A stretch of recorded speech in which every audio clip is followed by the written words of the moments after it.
Bonjour Élise. Bonjour. Merci de nous accueillir dans votre studio graphique. Bienvenue. Tout d'abord, qu'est-ce que l'image de marque? Alors, une image de marque, c'est un ensemble de choses qui vont créer l'identité de votre marque. Souvent, il arrive qu'on me contacte pour un logo seul. Alors certes, un logo c'est important, mais un logo tout seul, ça ne fonctionne pas. Il va manquer des éléments pour créer un univers.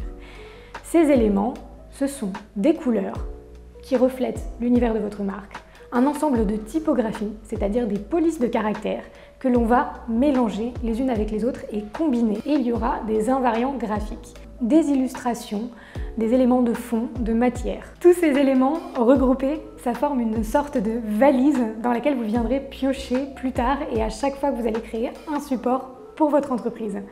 À quel moment doit-on commencer à la mettre en place?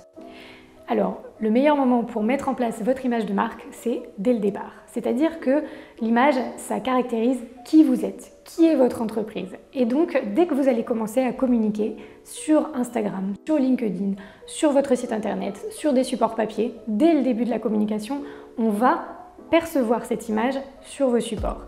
C'est important de le faire dès le départ pour éviter de perdre vos clients. Si vous faites un changement d'identité en cours de projet, ça peut donner une sensation de flou à vos clients.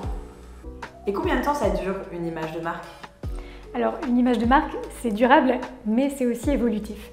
C'est important de la penser dès le départ avec votre graphiste et d'anticiper les supports dont vous pourriez avoir besoin. Ça permettra d'avoir une bonne cohérence d'ensemble et de justement prévoir tous les codes possibles pour bien la développer dans les années à venir. En revanche, c'est évolutif dans le sens où, par exemple, si vous créez une gamme de produits cosmétiques, on va penser avec le graphiste l'ensemble des différents produits, des différents packaging, mais peut-être que dans 2 ans, vous allez sortir une nouvelle gamme orientée différemment et que là, il faudra retravailler avec un graphiste pour créer des nouveaux codes graphiques pour cette nouvelle gamme.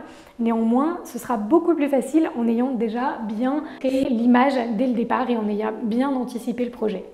Merci Élise. Est-ce que vous avez un dernier conseil à nous donner? Oui, je vous conseille de travailler dès le départ sur votre identité graphique car c'est une pensée à long terme.